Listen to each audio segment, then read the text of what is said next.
Hello Booktube, my name is Elizabeth and I read bookends and books. This is just a chit-chat video about booktube stuff, typical booktuber chit-chat. Last week I bought a computer, a laptop. My previous laptop was 14 years old. I had bought it in 2007. Now a computer is a bit like a dog. In human years it's 150 years old. It was useless and I was not using it. I was using mainly my iPad and my phone. So every comment I ever left on your Booktube channel, it was typed on a phone. And to type emails, it was quite long and I somehow stopped typing emails. And basically I was in need of new technology. So I bought a laptop. And the link with Booktube is that I enabled the closed captions on my videos. I knew perfectly well that I didn't want to edit closed captions on phone because it would take so much time.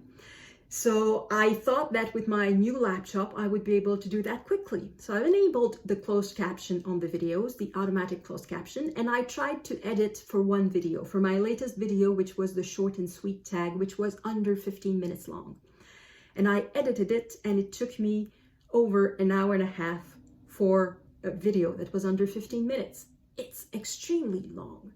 And then I thought in my great booktuber dreams that I would translate it in French. And no, not the automatic crappy translation that YouTube offers. No, that's not good enough for me. I'm a professional translator. My name is in there somewhere, so I don't want crappy French to be in my videos. And if I was to translate manually the closed caption, it would take me somewhere between 3 and 10 hours for a single video. It's way too long. It's not a burden I want to take because it would be a burden. As proud as I am to provide service in French, well, not as I am, as I would be, I should say, because I'm not going to do it.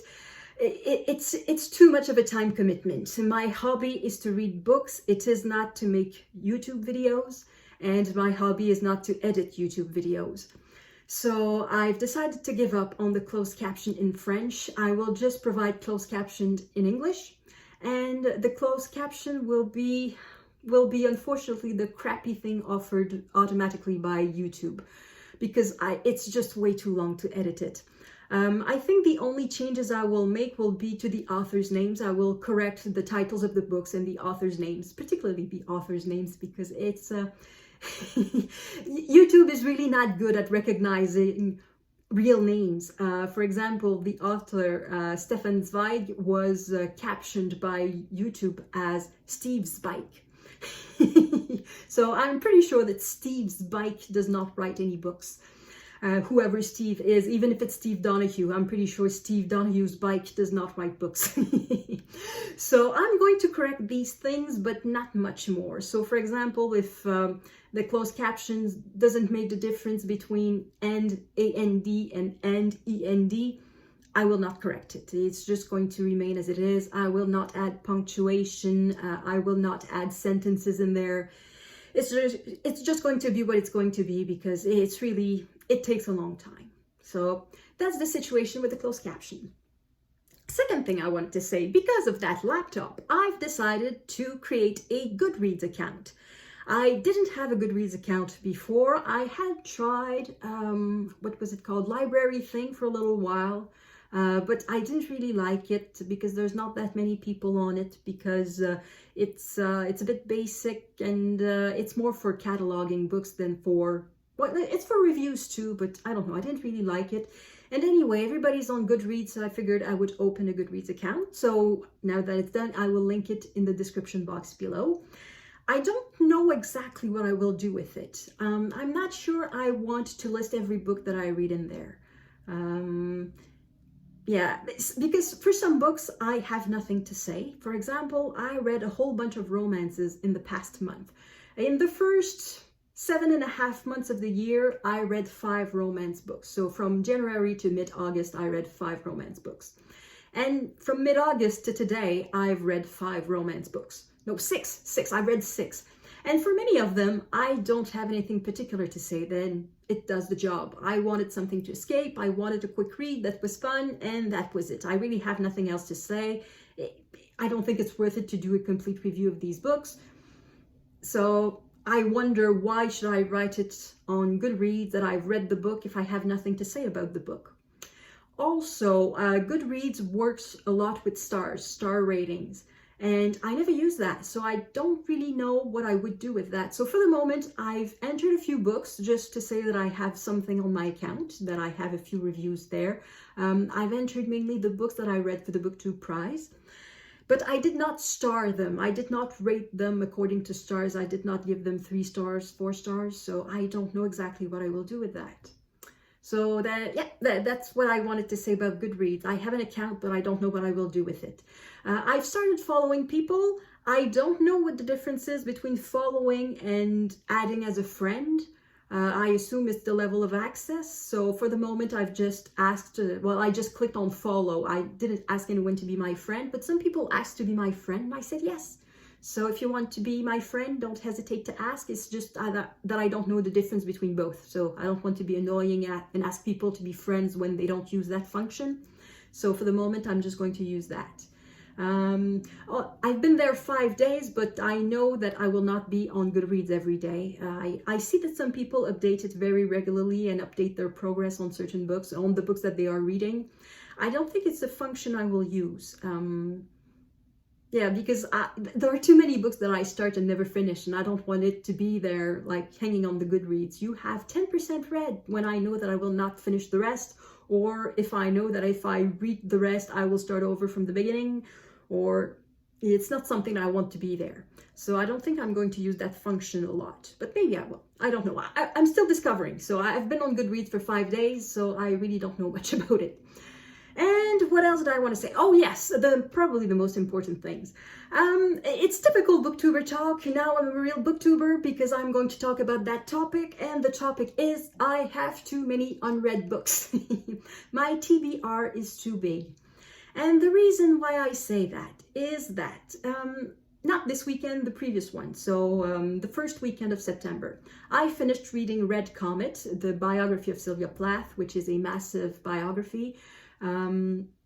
That was about almost 1,000 pages, and it was for the Booktube prize. So when I finished that, I felt a bit relieved because I knew that I would be in time to enter my vote for the Booktube prize and that I would have more time to read my books.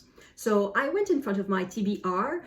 In previous videos, I said that this was my TBR. It's true, it's part of my TBR. The bulk of my TBR, you don't really see it. It's behind the chair. I don't know if you can see it just right there. That's the top of the infamous TBR cart. Yes, I have that IKEA cart full of books. And I have unread books a bit everywhere in my apartment.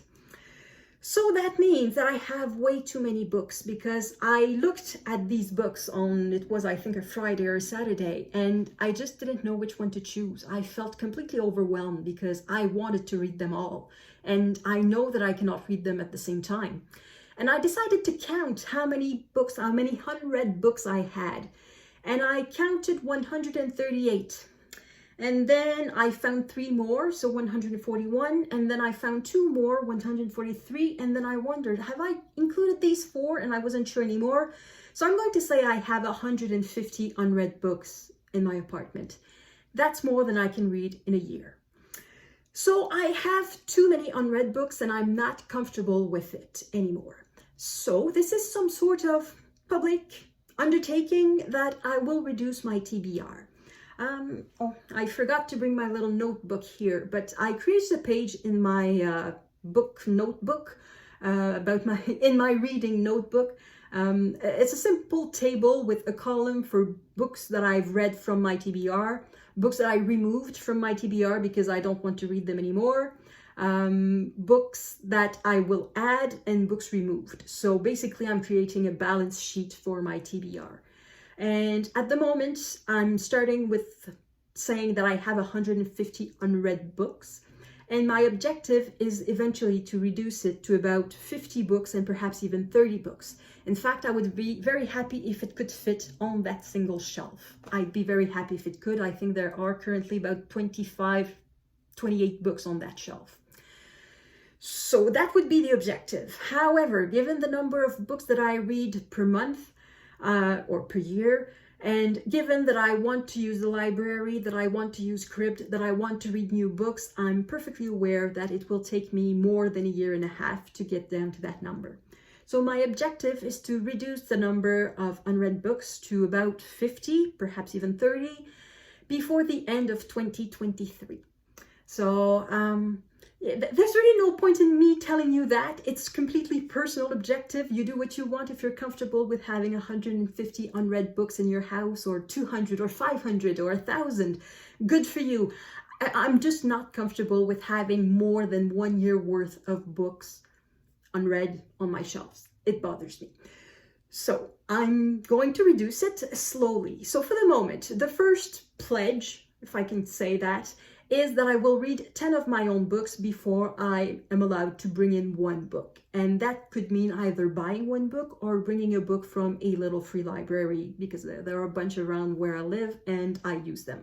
So I'm not allowed to bring in a book in my home without having first read 10 of my own books. If I read library books, if I read from Script, it doesn't count. I'm allowed to read, but it doesn't count. And after that initial purge of 10 books, I will go for a ratio of 3 for 1. So 3 books from my shelves will give me a credit to bring in 1 new book. And with that ratio, I hope to reduce my TBR to a reasonable number in a reasonable amount of time. So as I said, I'm aiming for the end of 2023. And yeah, I think that's it. That's all I wanted to chit chat about. So thank you everyone for watching. I will see you in the next video. À la prochaine!